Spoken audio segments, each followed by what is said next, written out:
ആശ്വാസം നേടാം. ഹൃത്തിനുള്ളിൽ ജീവൻ നൽകും വചനം, തിരുവചനം. പ്രിയപ്പെട്ടവരെ, ഈ ദിവസം നമ്മൾ ധ്യാനിക്കാൻ പോകുന്നത് ഒരു ക്രിസ്ത്യാനിയാകുന്നത് ജ്ഞാനസ്നാനത്തിലൂടെയാണ്. ബൈബിളിലെ ആത്മസ്നാനത്തെക്കുറിച്ച് പറഞ്ഞിരിക്കുന്ന കാര്യങ്ങളാണ് നാം ധ്യാനിക്കുന്നത്. കാരണം പെന്തക്കൊസ്താ ദിവസമാണ് ക്രിസ്ത്യാനികൾ രൂപപ്പെട്ടത്. പെന്തക്കൊസ്താ ദിവസം അവരുടെ മേൽ പരിശുദ്ധാത്മാവ് പ്രാവിൻ്റെ രൂപത്തിൽ ഇറങ്ങി വന്നു. അവരെല്ലാവരും ആത്മസ്നാനം പ്രാപിച്ചു. എവിടെയൊക്കെ വചനം പ്രഘോഷിക്കപ്പെടുന്നുവോ അവിടെ മനുഷ്യരുടെ മേൽ പരിശുദ്ധാത്മാവ് ഇറങ്ങി വന്ന് ആരിലൊക്കെ ആത്മസ്നാനം സംഭവിക്കുന്നുവോ അവർ പ്രായോഗിക ജീവിതത്തിൽ ക്രിസ്ത്യാനികളായി മാറുന്നു. പ്രിയമുള്ളവരെ, മർക്കോസിൻ്റെ സുവിശേഷം 1-ാം അധ്യായം 8-ാം വാക്യം അവിടെ പറയുകയാണ്, ഞാൻ നിങ്ങൾക്ക് ജലം കൊണ്ട് സ്നാനം നൽകി, എന്നാൽ അവനോ നിങ്ങൾക്ക് പരിശുദ്ധാത്മാവിനാലും അഗ്നിയാലും നിങ്ങളെ സ്നാനപ്പെടുത്തും. പരിശുദ്ധാത്മാവിനുള്ള സ്നാനത്തെക്കുറിച്ച് മർക്കോസിൻ്റെ സുവിശേഷം 1-ാം അധ്യായം 8-ാം വാക്യത്തിൽ പറയുന്നു. ഇതുപോലെ യോഹന്നാൻ്റെ സുവിശേഷം 1-ാം അധ്യായത്തിലെ 30 മുതലുള്ള വാക്യങ്ങളിൽ പറയുന്നുണ്ട്, ഞാൻ ഇവനെ അറിഞ്ഞിരുന്നില്ല. യോഹന്നാൻ തുടങ്ങുന്നത് ഇങ്ങനെയാണ്, നമുക്ക് എൻ്റെ പിന്നാലെ വരുന്നവൻ എന്നേക്കാൾ വലിയവനാണെന്ന് ഞാൻ പറഞ്ഞത് ഇവനെ പറ്റിയാണ്. കാരണം എനിക്ക് മുമ്പ് തന്നെ ഇവനുണ്ടായിരുന്നു, ഞാനും ഇവനെ അറിഞ്ഞിരുന്നില്ല. എന്നാൽ ഇവനെ ഇസ്രായേലിന് വെളിപ്പെടുത്തുവാൻ വേണ്ടിയാണ് ഞാൻ വന്ന് ജലം കൊണ്ട് സ്നാനം നൽകുന്നത്. ആത്മാവ് പ്രാവിനെപ്പോലെ സ്വർഗത്തിൽ നിന്ന് ഇറങ്ങി വന്ന് അവൻ്റെ മേൽ ആവസിക്കുന്നത് ഞാൻ കണ്ടു എന്ന് യോഹന്നാൻ സാക്ഷ്യപ്പെടുത്തി. ഞാൻ അവനെ അറിഞ്ഞിരുന്നില്ല, എന്നാൽ ജലം കൊണ്ട് സ്നാനം നൽകുവാൻ എന്നെ അയച്ചവൻ എന്നോട് പറഞ്ഞിരുന്നു, ആത്മാവ് ഇറങ്ങി വന്ന് ആരുടെ മേൽ ആവസിക്കുന്നത് നീ കാണുന്നുവോ അവനാണ് പരിശുദ്ധാത്മാവ് കൊണ്ട് സ്നാനം നൽകുന്നവൻ. ഞാനത് കാണുകയും ഇവൻ ദൈവപുത്രനാണെന്ന് സാക്ഷ്യപ്പെടുത്തുകയും ചെയ്യുന്നു.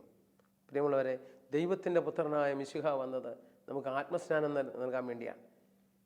അത് യോഹന്നാൻ ഇവിടെ ഇത് പറയുകയാണ്. ഇനിയുമുണ്ട്, ഈശോ തന്നെ പറയുന്നുണ്ട് ആത്മസ്നാനത്തെക്കുറിച്ച്.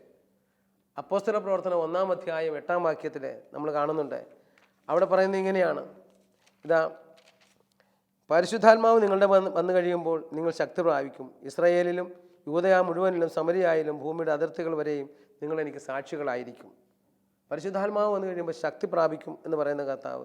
ഇതിൻ്റെ തന്നെ 5-ാം വാക്യത്തിൽ ഈശോ തന്നെ പറയുന്നുണ്ട്, എന്തെന്നാൽ യോഹന്നാൻ വെള്ളം കൊണ്ട് സ്നാനം നൽകി, നിങ്ങളാകട്ടെ ഏറെ താമസിയാതെ പരിശുദ്ധാത്മാവിനാൽ സ്നാനമേക്കും. എന്താണ് പ്രിയമുള്ളവരെ ഈ പരിശുദ്ധാത്മാവിൽ സ്നാനമേക്കുക എന്ന് പറയുമ്പോൾ? ഉത്ഭവപാപത്തിൻ്റെ അടിമകളായി തീർന്നിരുന്ന മനുഷ്യഹൃദയം, ഒരു അണലിയുടെ സന്തതി എത്ര ചെറുതായിരുന്നാലും സർപ്പം വിഷമുള്ളതുപോലെ തന്നെയാണ്. മനുഷ്യക്കുഞ്ഞ് എപ്പോൾ പിറന്നാലും ആദത്തിൻ്റെ പാപം, കൈമാറപ്പെട്ട പാപം, ഉത്ഭവപാപം അതിൻ്റെ പൂർണ്ണ ഭാവത്തിൽ അവനുണ്ടായിരിക്കും.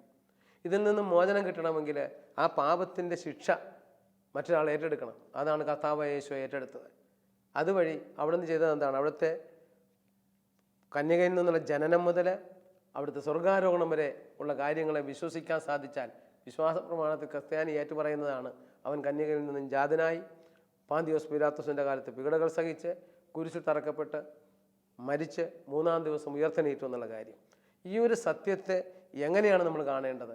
അവൻ്റെ കാൽവരിയിലെ യാഗം നമ്മുടെ ഹൃദയത്തിലെ പാപങ്ങളെ അവിടുന്ന് നീക്കി, പാപം കുടികൊണ്ടിരുന്ന ഹൃദയത്തിൽ അവൻ പരിശുദ്ധാത്മാവിനെ നിറച്ചു. ആത്മസ്നാനം, ആത്മാവിലുള്ള കുളി, ആത്മാവിനുള്ള കഴുകൽ, ഇത് സംഭവിച്ചത് യേശുവിൻ്റെ കുരിശിലെ മരണത്തെയും അവൻ്റെ ഉയർപ്പിനെയും അവൻ്റെ സ്വർഗാരോഹണത്തെയും അംഗീകരിച്ചു കഴിയുമ്പോൾ ആ വ്യക്തികളിലേക്ക്, ആരൊക്കെ ഈ 2000 വർഷമായി ക്രിസ്തു സംഭവം നടന്നത്, അന്ന് മുതൽ ആരൊക്കെ ഹൃദയത്തിൽ ശങ്ക കൂടാതെ യേശുവിനെ തൻ്റെ സ്വന്തം ജീവിതത്തിൽ എൻ്റെ പാപത്തിന് പരിഹാരം ചെയ്തവനായും എൻ്റെ പാപത്തിൻ്റെ മുഴുവൻ ശിക്ഷയും കുരിശിലേറ്റെടുത്തവനായും പാപത്താൽ മൃതനായിരുന്ന എനിക്ക് ജീവനുണ്ടാകുവാൻ വേണ്ടി അവൻ മരിച്ചവനായും അവൻ മരണത്തിൻ്റെ മേൽ വിജയം വരിച്ചുകൊണ്ട് 3-ാം ദിവസം ഉയർത്തെണീറ്റുകൊണ്ട് എന്നെ പാപത്തിൽ നിന്ന് മോചിപ്പിച്ച് ശരീരത്തിന് ജഡത്തിൻ്റെ മോഹങ്ങളിൽ നിന്ന് മോചിപ്പിച്ച് ആത്മീയനാക്കി മാറ്റിയെന്ന് ആർക്ക് വിശ്വസിക്കാൻ സാധിക്കുന്നുവോ അവനിലേക്ക് അവൻ തൻ്റെ ആത്മാവിനെ, ജീവദാതാവായ ആത്മാവിനെ അയക്കുന്നു. ഈ ആത്മാവ് വന്ന് ഹൃദയത്തിലെ പാപക്കറകളെ കഴുകിക്കളഞ്ഞ് ഹൃദയത്തിൽ വസിക്കുന്നു. അങ്ങനെ നമ്മൾ ക്രിസ്ത്യാനികളാകുന്നു. സത്യത്തിൽ ഇതാണ് സംഭവിക്കേണ്ടത്. ഈ ആത്മസ്നാനത്തിലൂടെ സംഭവിച്ചത് എന്താണ്? അടിസ്ഥാന പാപങ്ങൾ കഴുകപ്പെടുന്നു. അടിസ്ഥാന പാപങ്ങൾ എന്ന് പറയുന്നതാണ് മൂലപാപങ്ങൾ. അതായത് അഹങ്കാരം, അസൂയ, കോപം, അലസത, ഭോഗാസക്തി, ഭോജനാസക്തി, ദ്രവ്യാസക്തി മുതലായ 7 അടിസ്ഥാന പാപങ്ങൾ, അതിന് പറയുന്ന മൂലപാപങ്ങളെന്ന് പറയും, വേറെ ചില മാരകപാപങ്ങളെന്ന് പറയും. ഈ പാപങ്ങൾ അടിസ്ഥാന പാപങ്ങളാണ്. ഇത് പരിശുദ്ധാത്മാവ് വന്ന് കഴുകിയെങ്കിൽ മാത്രമേ നമുക്കിതിൽ നിന്ന് മോചനം നേടാൻ പറ്റത്തുള്ളൂ. ഒരു വ്യക്തിക്കും ഇത് സ്വയമേവ എടുത്തു മാറ്റാൻ പറ്റില്ല. ഉദാഹരണം പറഞ്ഞാൽ ഏത് മൂലപാപം എടുത്താലും ഇത് പാപം എന്ന് പറയുന്നത് കേവലം കുറേ പ്രവൃത്തിയാണെന്നുള്ള ധാരണ ചിലർക്കുണ്ട്. എന്നാൽ പാപം പ്രവൃത്തി എന്നതിനേക്കാൾ ഉപരി മനുഷ്യഹൃദയത്തിൻ്റെ അവസ്ഥയാണ്. നമ്മുടെ ഹൃദയം അഹങ്കാരം എന്ന അവസ്ഥയിലാണെങ്കിൽ സ്വയമേവ നമുക്ക് ആ അഹങ്കാരത്തിൽ നിന്ന് മോചനം നേടാൻ പറ്റില്ല. അഹങ്കാരം എന്നതിൻ്റെ ഡെഫിനേഷൻ തന്നെ ഇതാണ്: എല്ലാം ദാനമായിരിക്കെ സ്വന്തമാണെന്ന് കരുതുക. അപ്പോൾ അങ്ങനെ ഒരു അവസ്ഥയുള്ളൊരു വ്യക്തിയെ സംബന്ധിച്ചിടത്തോളം പരിശുദ്ധാത്മാവിൻ്റെ നിറവ് കിട്ടുക വളരെ പ്രയാസമാണ്. മാമോദീസയെക്കുറിച്ചുള്ള ഒരു ചിത്രം ഞാൻ ഒരിക്കലും ഓർക്കുന്നു.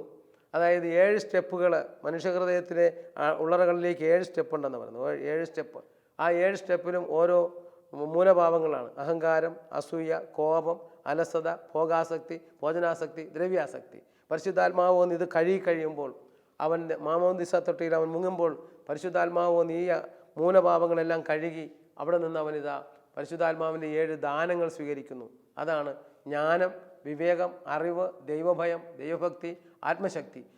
ഇവന് സ്വന്തമാക്കാൻ കഴിയുന്നു. ഇതിനാണ് ദൈവിക ജീവനിൽ പങ്കുകാരനാകുക.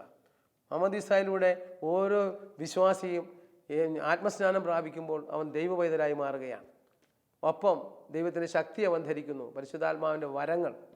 ഒപ്പം ദൈവ സ്വഭാവത്തിൽ പങ്കുകാരനാകുന്നു. പരിശുദ്ധാത്മാവിൻ്റെ ഫലങ്ങൾ: സ്നേഹം, ആനന്ദം, സമാധാനം, ക്ഷമ, ദയ, നന്മ, വിശ്വസ്തത, സൗമ്യത, ആത്മസംയമനം. ഈ ഗുണങ്ങളൊക്കെ നമ്മളിൽ ഉണ്ടാകുന്നു. പ്രിയമുള്ളവരെ, ഇന്നേ ദിവസം നമുക്ക് ധ്യാനിക്കേണ്ടത് ഈ ആത്മസ്നാനം സംഭവിക്കുമ്പോൾ എന്നിൽ സംഭവിക്കേണ്ടിയിരുന്ന കാര്യം സംഭവിച്ചിട്ടുണ്ടോ? എന്താണ് സംഭവിക്കേണ്ടിയിരുന്ന കാര്യം? 1, മൂലപാപങ്ങൾ കഴുകപ്പെട്ടിട്ടുണ്ടോ? ഇന്ന് അനേക മനുഷ്യർ പാപവിമോചനം ആഗ്രഹിക്കുന്നുണ്ട്. പക്ഷേ പാപവിമോചനം ആഗ്രഹിച്ചാൽ മാത്രം പോരാ. പാപവിമോചനം സംഭവിക്കണമെങ്കിൽ എന്നിൽ പരിശുദ്ധാത്മാവ് വന്ന് നിറയണം. പരിശുദ്ധാത്മാവിൻ്റെ നിറവ് നമുക്ക് ലഭിക്കണം. അത് ലഭിക്കാതെ നമുക്കൊരിക്കലും ആത്മസ്നാനത്തിൻ്റെ ഫലം പുറപ്പെടുവിക്കാൻ സാധിക്കില്ല. എന്തിനധികം യേശു ദൈവപുത്രനാണെന്ന് പറയണമെങ്കിൽ പോലും പരിശുദ്ധാത്മാവിനെ കൂടാതെ സാധ്യമല്ല. യേശുവിനെ ദൈവപുത്രനായി വിശ്വസിക്കാത്ത ഒരു വ്യക്തിക്കും, പ്രിയമുള്ളവരെ, പരിശുദ്ധാത്മാവിൽ നിന്നുള്ള ക്ഷാളനം ലഭിക്കുകയില്ല. അപ്പോൾ അതുകൊണ്ട് യേശു ക്രിസ്തുവിനെ ദൈവപുത്രനായി അംഗീകരിക്കാൻ സാധിക്കാതിരുന്ന ശിഷ്യന്മാരെ നമുക്കൊന്ന് കണ്ടെത്താം. ഇതാ നോക്കൂ, മർക്കോസിൻ്റെ സുവിശേഷം മുഴുവനും അതാ. മർക്കോസിൻ്റെ സുവിശേഷം തുടങ്ങുന്നത് തന്നെ ദൈവപുത്രനായ യേശു ക്രിസ്തുവിൻ്റെ സുവിശേഷമെന്നാണ്. അവിടുന്ന് ദൈവപുത്രനാണെന്ന് ലോകത്തോട് ഘോഷിക്കുവാനാണ് മർക്കോസ് ശ്രമിച്ചിരിക്കുന്നത്. അപ്പോൾ നമുക്കറിയാം, മർക്കോസിൻ്റെ സുവിശേഷം വിജാതിയർക്ക് എഴുതിയ സുവിശേഷമാണ്. അതുകൊണ്ട് തന്നെ തുടങ്ങിയിരിക്കുന്നത് ഇങ്ങനെയാണ്: ദൈവപുത്രനായ യേശു ക്രിസ്തുവിൻ്റെ സുവിശേഷം. പിന്നീട് മർക്കോസിൻ്റെ സുവിശേഷം 3-ാം അധ്യായത്തിലെ 11 മുതലുള്ള വാക്യങ്ങളിൽ നമ്മൾ കാണുന്നു, പിശാചുക്കളെ കൊണ്ട് കർത്താവ് വിളിച്ചു പറയിപ്പിക്കുന്നു. പിശാചുബാധിതനായ മനുഷ്യൻ വിളിച്ചു പറയുകയാണ്. ഇതാ മർക്കോസ് 3:11. അശുദ്ധാത്മാക്കൾ അവനെ കണ്ടപ്പോൾ അവർ അവൻ്റെ മുമ്പിൽ വീണ് നീ ദൈവപുത്രനാണെന്ന് വിളിച്ചു പറഞ്ഞു. മർക്കോസിൻ്റെ സുവിശേഷം നമ്മൾ കാണുന്നത് അങ്ങനെയാണ്. അവൻ ദൈവപുത്രനാണെന്ന് പിശാചുക്കളെ കൊണ്ട് വിളിച്ചു പറയിപ്പിക്കുന്നു. മറ്റൊന്നിനും വേണ്ടിയല്ല, തൻ്റെ ശിഷ്യന്മാർക്ക് ഈ ബോധ്യമുണ്ടാകാനാണ്. എന്നാൽ 5-ാം അധ്യായത്തിൽ നമ്മൾ കാണുന്ന ലഘ്യോൻ ബാധിച്ച മനുഷ്യൻ, ഒരു വൃന്ദം പിശാചുക്കൾ അവനെ പന്നിക്കൂട്ടത്തിലേക്ക് വിട്ടത്. ആ മനുഷ്യനെ വിളിച്ചു പറഞ്ഞു, മഹോന്നത ദൈവത്തിൻ്റെ പുത്രനായ മിശിഹായെ, എന്തിന് നീ ഞങ്ങളുടെ കാര്യത്തിൽ ഇടപെടുന്നു? മർക്കോസിൻ്റെ സുവിശേഷം 5-ാം അധ്യായത്തിലാണ് നമ്മളിത് കാണുന്നത്. 7-ാം വാക്യത്തിൽ ഉച്ചത്തിൽ നിലവിളിച്ചുകൊണ്ട് അവർ പറഞ്ഞു, മഹോന്നത ദൈവത്തിൻ്റെ പുത്രനായ ഗുരുവേ, യേശുവേ, അങ്ങ് എൻ്റെ കാര്യത്തിൽ എന്തിന് ഇടപെടുന്നു? അപ്പോൾ ദൈവപുത്രനാണെന്ന് പിശാചുക്കളെ കൊണ്ട് വിളിച്ചു പറയിപ്പിക്കുന്നു. പിന്നെയും നമ്മൾ കാണുന്നുണ്ട്, യേശുവിനെ ദൈവപുത്രനായിട്ട് അംഗീകരിക്കുന്നുണ്ടോ എന്ന് അറിയുവാൻ വേണ്ടി തന്നെ കർത്താവ് ഇവരെ ഒന്ന് പരിശോധിക്കുന്നുണ്ട്, ഇവരെ ശിഷ്യന്മാരെ. നമ്മൾ കാണുന്നത് 8-ാം അധ്യായത്തിലാണ്, മർക്കോസിൻ്റെ സുവിശേഷം 8-ാം അധ്യായത്തിൽ. അവിടെ കർത്താവ് ശിഷ്യന്മാരെ വിളിച്ചിട്ട് ചോദിക്കുകയാണ്, 27 മുതലുള്ള വാക്യങ്ങളിൽ. യേശുവും ശിഷ്യന്മാരും കേസറിയ ഫിലിപ്പിയിലെ ഗ്രാമങ്ങളിലേക്ക് പുറപ്പെട്ടു. വഴിമധ്യേ അവൻ ശിഷ്യന്മാരോട് ചോദിച്ചു, ഞാൻ ആരാണെന്നാണ് ആളുകൾ പറയുന്നത്? ഉടനെ അവർ പറഞ്ഞു, ചിലർ സ്നാപക യോഹന്നാൻ എന്നും മറ്റു ചിലർ ഏലിയ എന്നും വേറെ ചിലർ പ്രവാചകന്മാരിൽ ഒരുവനാണെന്നും പറയുന്നുണ്ട്. ഉടനെ കർത്താവ് അവരോട് ചോദിക്കുകയാണ്, ഞാൻ ആരാണെന്നാണ് നിങ്ങൾ പറയുന്നത്? ഉടനെ പത്രോസ് ചാടിയോട് പറയുകയാണ്.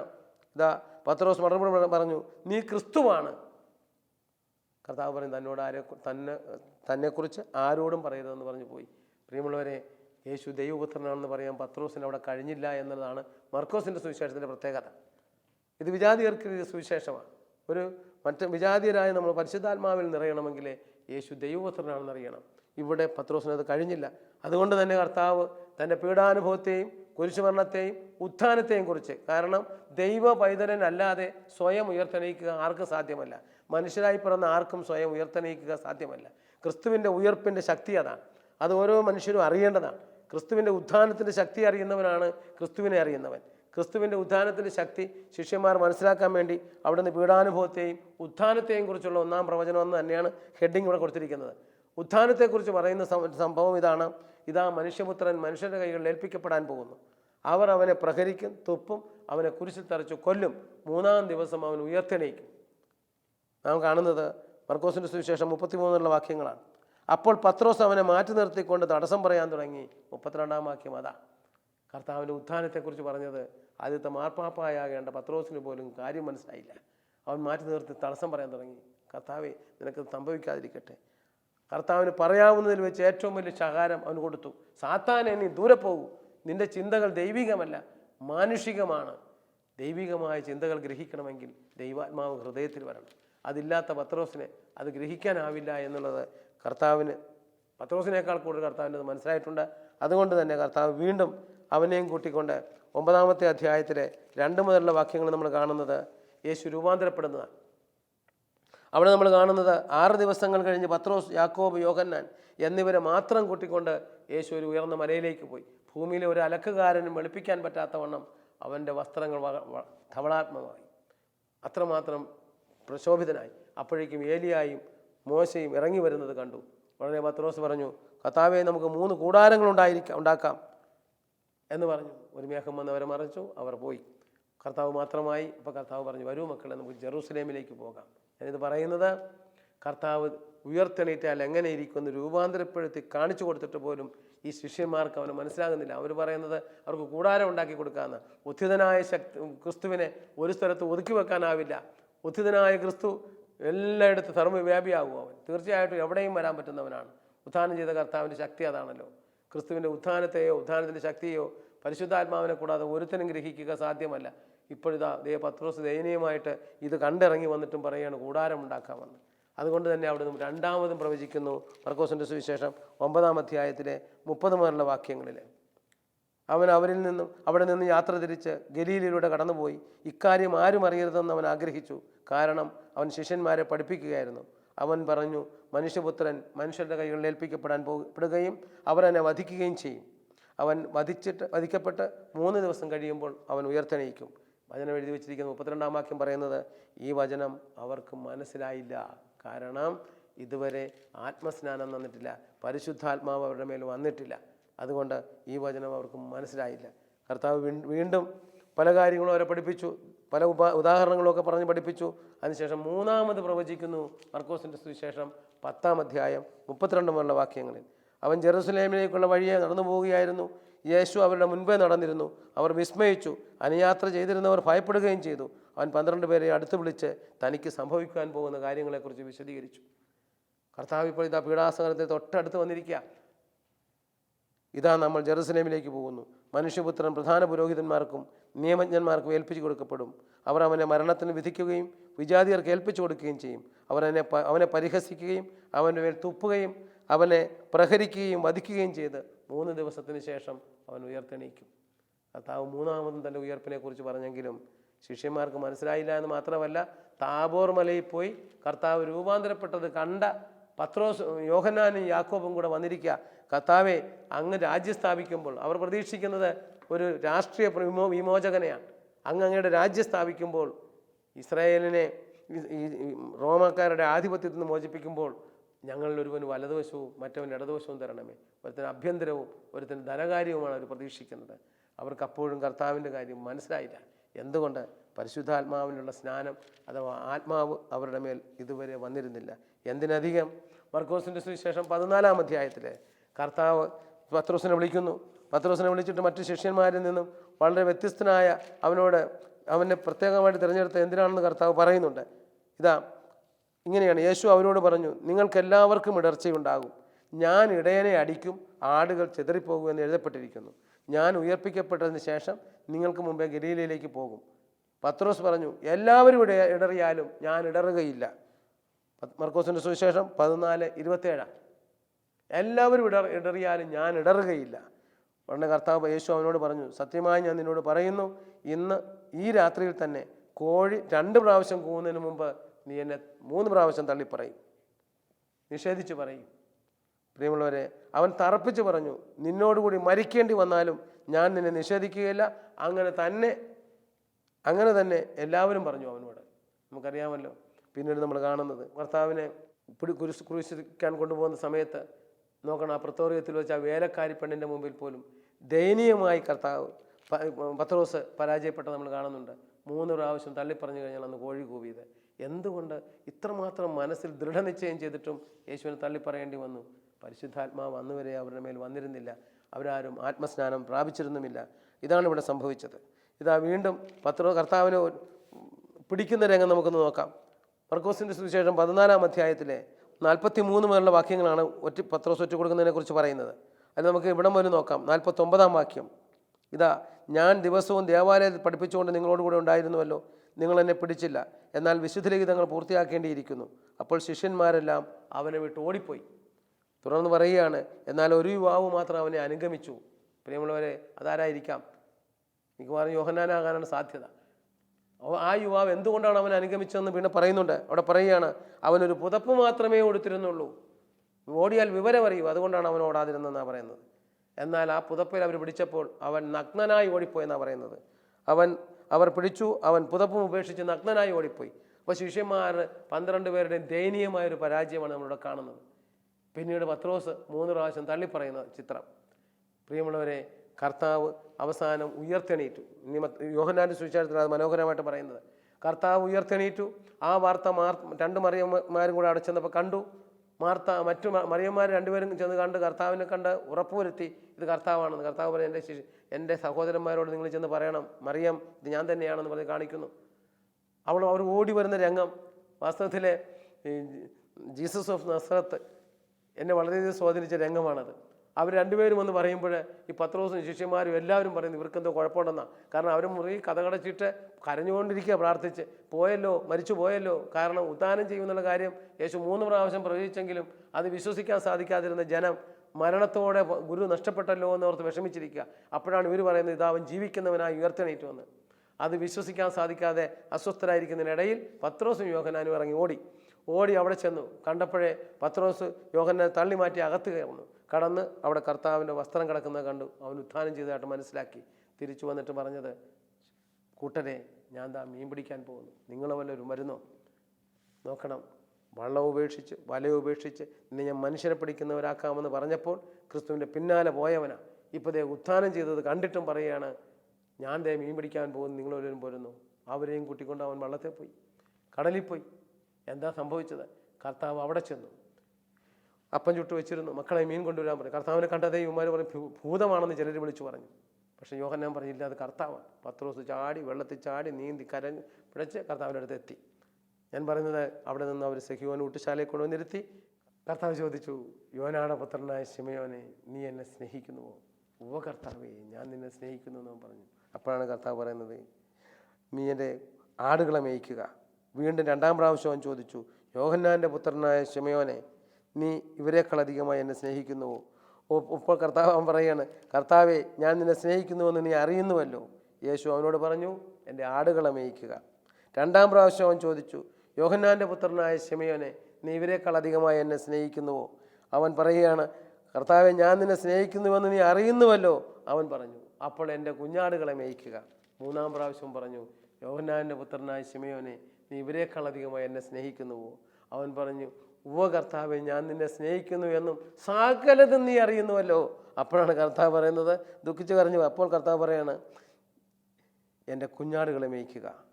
പ്രിയമുള്ളവരെ, 3 പ്രാവശ്യം തള്ളിപ്പറഞ്ഞവൻ്റെ മേൽ കർത്താവ് നിശ്വസിച്ച് ആത്മാവിനെ കൊടുത്തുകൊണ്ട് 3 പ്രാവശ്യം അവനെ ശിഷ്യത്വം ഏൽപ്പിക്കുന്നു. എന്നിട്ട് കർത്താവ് പറയുകയാണ്, നിങ്ങൾ ഇവിടെ തന്നെ ഇരിക്കുക, നീ ഏതൊരു മരണമാണെന്നൊക്കെ അവിടെ പറയുന്നുണ്ട്. പ്രിയമുള്ളവരെ, അതിനുശേഷം 9 ദിവസത്തെ നൊവേനയ്ക്ക് ശേഷം അവരെല്ലാവരും പരിശുദ്ധ അമ്മയോടുകൂടി ഒപ്പം ഇരിക്കുമ്പോൾ പെന്തക്കോസ്താ ദിവസം പരിശുദ്ധാത്മാവ് അവരുടെ മേൽ വന്നു. അവരെല്ലാവരും ആത്മാവിനാൽ പൂരിതരായി. അപ്പോൾ മുതൽ യേശു ക്രിസ്തുവിന് സാക്ഷ്യം വഹിക്കാൻ തുടങ്ങി. പത്രോസിലിയായുടെ ആദ്യത്തെ പ്രസംഗം തന്നെ നമുക്ക് നോക്കാം. ആ പരിശുദ്ധാത്മാവിനെ നിറഞ്ഞ ഒരു വലിയ ആരവമുണ്ടായി. അവിടെ പല രാജ്യങ്ങളിൽ നിന്ന് വന്ന മനുഷ്യരൊക്കെ വിസ്മയഭരിതരായി ഇവരുടെ മാറ്റം കണ്ടുകൊണ്ട് താന്താങ്ങളുടെ ഭാഷയിലാണ് അപ്പോസ്തലന്മാർ പ്രസംഗിക്കുന്നത് കേൾക്കാൻ തുടങ്ങിയത്. അപ്പോഴേക്കും ചിലർ പറഞ്ഞു, ഫരിസേയന്മാർ പറഞ്ഞു, ഇത് ഇവന്മാർ പുതുവീഞ്ഞു കുടിച്ചിട്ടാണെന്ന് തോന്നുന്നു. പത്രോസ് എണീറ്റ് എന്ന് അപ്പോസ്തല പ്രവർത്തനം 2:14. ഹേ മനുഷ്യരെ, ഇപ്പോൾ ദിവസത്തിൻ്റെ 3-ാം മണിക്കൂറിലേ ആയുള്ളൂ. ലഹരി പിടിക്കാൻ ഇവരാരും മദ്യപിച്ചിട്ടുള്ളവരല്ല, മറിച്ച് ജോയേൽ ദീർഘദർശി പറഞ്ഞിരിക്കുന്ന ഇവിടെ സംഭവിച്ചിരിക്കുക. അവസാന നാളുകളിൽ സകല ജനങ്ങളുടെ മേലും ഞാൻ എൻ്റെ ആത്മാവിനെ വർഷിക്കും. അവരുടെ പുത്രീപുത്രന്മാർ പ്രവചിക്കും, യുവാക്കൾക്ക് ദർശനമുണ്ടാകും, വൃദ്ധന്മാർ സ്വപ്നം കാണും എന്ന് പറഞ്ഞ ശേഷം ഇപ്പോൾ ഈ ആത്മാവിനെ എങ്ങനെയാണ് അവരുടെ മേൽ വർഷിച്ചതെന്ന് പറയാൻ വേണ്ടി കർത്താവ് പറയുന്നുണ്ട്. മിശിഹ ഇവിടെ വന്നു, അവൻ പണ്ടേ പറഞ്ഞിരുന്നവനാണ്, അവനിതാ ഇവിടെ വന്നു, കന്യകയിൽ നിന്നും ജാതനായ കാര്യവും അവൻ്റെ പരസ്യ ജീവിതത്തെക്കുറിച്ചും ഒക്കെ ഇവിടെ പറയുന്നുണ്ട്. ഒരു വളരെ മനോഹരമായിട്ട് വിശദീകരിച്ചുകൊണ്ടുള്ളൊരു പ്രസംഗമാണ് പത്രോസ്ലിയായുടെ. അവസാനം നിങ്ങളെ രക്ഷിക്കാൻ വന്നവരെ നമ്മൾ കുരിശ് തറച്ചു എന്നൊക്കെ പറഞ്ഞ് പ്രസംഗിച്ച് അവൻ്റെ കുരിശുമരണവും അവൻ്റെ ഉത്ഥാനത്തിൻ്റെ അർത്ഥം എന്തെന്ന് അവിടെ പ്രസംഗിച്ച് കഴിഞ്ഞപ്പോൾ ആ കേട്ടുകൊണ്ടിരുന്നവർ പറഞ്ഞു, അപ്പോസ്തല പ്രവർത്തനം 2:37 നമ്മൾ കാണുന്നുണ്ട്, സഹോദരന്മാരെ ഞങ്ങൾ എന്താണ് ചെയ്യേണ്ടത്? പത്രോസ് പറഞ്ഞു, നിങ്ങൾ പശ്ചാത്തപിക്കുവിൻ, പാപവിമോചനത്തിനായി യേശുക്രിസ്തുവിൻ്റെ നാമത്തിൽ സ്നാനം സ്വീകരിക്കുവിൻ, പരിശുദ്ധാത്മാവെന്ന ദാനം നിങ്ങൾക്ക് ലഭിക്കും. ഈ വാഗ്ദാനം നിങ്ങൾക്കും നിങ്ങളുടെ സന്താനങ്ങൾക്കും വിദൂരസ്ഥർക്കും നമ്മുടെ കർത്താവ് തൻ്റെ അടുത്തേക്ക് വിളിക്കുന്ന സകലർക്കുമുള്ളതാണ്. പ്രിയമുള്ളവരെ, അന്ന് മുതൽ ഇന്ന് വരെ ആരൊക്കെ യേശുവിൻ്റെ കാൽവരിയിലെ യാഗവും തൻ്റെ കന്യകാജനനവും പരസ്യ ജീവിതവും അവൻ്റെ കാൽവരിയിലെ യാഗവും മരണവും ഉത്ഥാനവും ഒക്കെ ഹൃദയത്തിൽ ശങ്ക കൂടാതെ തനിക്ക് വേണ്ടിയാണെന്ന് അംഗീകരിക്കുന്നുവോ അവരാണ് യേശു കർത്താവാണെന്ന് അധരം കൊണ്ട് ഏറ്റുപറയാൻ കഴിവുള്ളവർ. അവൻ മരിച്ചവരെന്ന് ഉയർപ്പിച്ചിട്ട് ഹൃദയത്തിലുണ്ടെന്ന് പറയുന്നവർ, അവരാണ് രക്ഷയുടെ അനുഭവത്തിലേക്ക് വരുന്നത്. രക്ഷാനുഭവത്തിലേക്ക് വന്നാൽ നമ്മൾ ദൈവമക്കളാണെന്ന് തിരിച്ചറിവുണ്ടാകും നമുക്ക്. അതാണ് ഉണ്ടാവേണ്ടതെന്നാണ് പൗലോസ് തന്നെ പറയുന്നത്. ഗലാത്യ ലേഖനത്തിൻ്റെ 3-ാം അധ്യായത്തിലെ 26-ാം വാക്യത്തിൽ അവിടെ നിന്ന് പറയുന്നുണ്ട്, യേശുക്രിസ്തുവിലുള്ള വിശ്വാസം വഴി നിങ്ങളെല്ലാവരും ദൈവത്തിൻ്റെ മക്കളാണ്. തുടർന്ന് പറയുകയാണ്, യേശുക്രിസ്തുവിനോട് ഐക്യപ്പെടുവാൻ വേണ്ടി മാമോദിസ സ്വീകരിച്ച നാം അവനെ ധരിച്ചിരിക്കുന്നു. ഇന്ന് വീണ്ടും പറയുകയാണ്, യേശുക്രിസ്തുവിൽ യഹൂദനെന്നോ ഗ്രീക്കുകാരനെന്നോ ഉന്നതനെന്നോ താഴ്ന്നവനെന്നോ ആണെന്നോ പെണ്ണെന്നോ വ്യത്യാസമില്ല, നാം എല്ലാവരും യേശുക്രിസ്തുവിൽ ഒന്നാണ്. യേശുക്രിസ്തുവിനുള്ളവരെങ്കിൽ നാം സ്വർഗത്തിന് അവകാശികളാണ്. പ്രിയമുള്ളവരെ, ഈ അവബോധം നമ്മുടെ ഉള്ളിൽ പേറിക്കൊണ്ട് വേണം നമുക്ക് ക്രൈസ്തവ ജീവിതം നയിക്കാൻ. അതിനൊരു ആത്മനിറവിനെ നമുക്ക് ആഗ്രഹിക്കാം. പരിശുദ്ധാത്മാവിൻ്റെ നിറവ് 2000 വർഷങ്ങൾക്ക് മുമ്പ് കാൽവരിയിൽ മരിച്ച മിശിഹ നിൻ്റെ പാപത്തിൻ്റെ ശിക്ഷ മുഴുവൻ ഏറ്റെടുത്തുകൊണ്ട് നിന്നെ ദൈവ പൈതലാക്കി മാറ്റി. ദൈവപുത്രനായിരുന്ന അവൻ ഇവിടെ വന്ന് മനുഷ്യനായത് നമ്മെ ദൈവമക്കളാക്കുവാൻ വേണ്ടിയാണ്. അതുകൊണ്ടാണ് റോമർ 8:29 പറയുന്നുണ്ട്, 28-ാം വാക്യം പലർക്കും അറിയാം, തന്നെ സ്നേഹിക്കുന്നവർക്ക് തൻ്റെ പദ്ധതി അനുസരിച്ച് വിളിക്കപ്പെട്ടവർക്ക് സകലതും നന്മയ്ക്കായി പരിണമിപ്പിക്കുന്നു. 29-ാം വാക്യത്തിൽ ഇപ്രകാരം പറയുന്നു, അവിടുന്ന് മുൻകൂർ നിശ്ചയിച്ചവരെ തൻ്റെ പുത്രൻ്റെ സാദൃശ്യത്തിന് അനുരൂപരാക്കുവാൻ അവൻ മുൻകൂർ നിശ്ചയിച്ചു. ഇത് തൻ്റെ പുത്രൻ അനേക മക്കളിൽ ആദ്യജാതനാകേണ്ടതാണ്. യേശു അനേക മക്കളിൽ ആദ്യജാതൻ. നമ്മളെല്ലാവരും യേശുവിൻ്റെ അനുജന്മാർ. പുത്രൻ്റെ അതേ ആത്മാവിനെയാണ് നമ്മുടെ ഹൃദയങ്ങളിലേക്ക് തന്നിരിക്കുന്നത്. റോമാലേഖനം 8:14 പറയുന്നുണ്ടല്ലോ, അവിടെ പറയുകയാണ്, വീണ്ടും ഭയത്തിലേക്ക് നയിക്കുന്ന അടിമത്തത്തിൻ്റെ ആത്മാവിനെ അല്ല, പുത്രസ്വീകാര്യത്തിൻ്റെ ആത്മാവിനെയാണ് നിങ്ങൾ സ്വീകരിച്ചിരിക്കുന്നത്. ഈ ആത്മാവ് മൂലമാണ് നിങ്ങൾ ദൈവത്തെ ആബാ പിതാവേ എന്ന് വിളിക്കുന്നത്. ഈ ആത്മാവ് നമ്മുടെ ആത്മാവിനോട് ചേർന്ന് സാക്ഷ്യം വഹിക്കുമ്പോഴാണ് നാം ദൈവമക്കളാണെന്ന് ബോധ്യപ്പെടുന്നത്. പ്രിയമുള്ളവരെ, വീണ്ടും നാഥൻ ഇവിടെ ദൈവപുത്രനായി വന്നത് വേറൊന്നിനും വേണ്ടിയല്ല, നമ്മളെ ദൈവമക്കളാക്കി മാറ്റാനാണ്. കണ്ടില്ലേ, ക്രിസ്ത്യാനികളെ പീഡിപ്പിച്ചുകൊണ്ടുപോയ സാവൂൾ വഴിയിൽ വെച്ച് അവനെ ക്രിസ്തുവിനെ കണ്ടുമുട്ടി.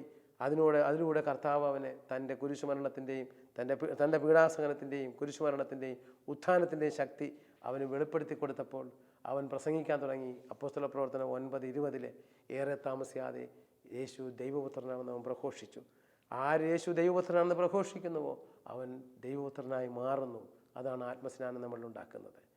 ആയതിനാൽ നമ്മളെ പുത്രൻ്റെ അതേ ആത്മാവിനെ നമ്മളിലേക്ക് അയച്ച് ദൈവമക്കളാക്കി തന്നുവെന്ന സത്യത്തെ തിരിച്ചറിയുവാൻ വേണ്ടി നമുക്കൊന്ന് പ്രാർത്ഥിക്കാം. ഒന്ന് കണ്ണുകൾ അടയ്ക്കാം. സ്നേഹമുള്ള ഈശോയെ, അങ്ങയുടെ കരങ്ങളിലേക്ക് ഞങ്ങൾ സമർപ്പിക്കുന്നു.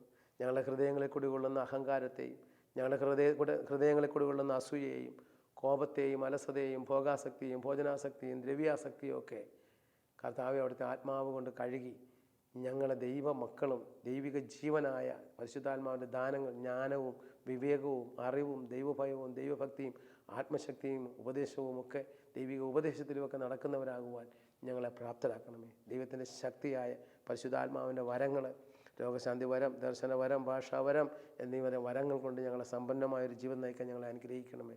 ഒപ്പം ദൈവിക സ്വഭാവമായ സ്നേഹം, ആനന്ദം, സമാധാനം, ക്ഷമ, ദയ, നന്മ, വിശ്വസ്തത, സൗമ്യത, ആത്മസംയമനം ഇവയുള്ളവരാക്കി ഞങ്ങളെ മാറ്റണമേ. അങ്ങനെ അടിസ്ഥാനപരമായി ഒരു മനുഷ്യൻ ദൈവ പൈതലായി മാറുന്ന ഒരു മാനസാന്തരം ഞങ്ങൾക്ക് ഓരോരുത്തർക്കും തന്ന് ഞങ്ങളെ അനുഗ്രഹിക്കണമേ. പിതാവിൻ്റെയും പുത്രൻ്റെയും പരിശുദ്ധാത്മാവിൻ്റെയും നാമത്തിൽ ആമേൻ.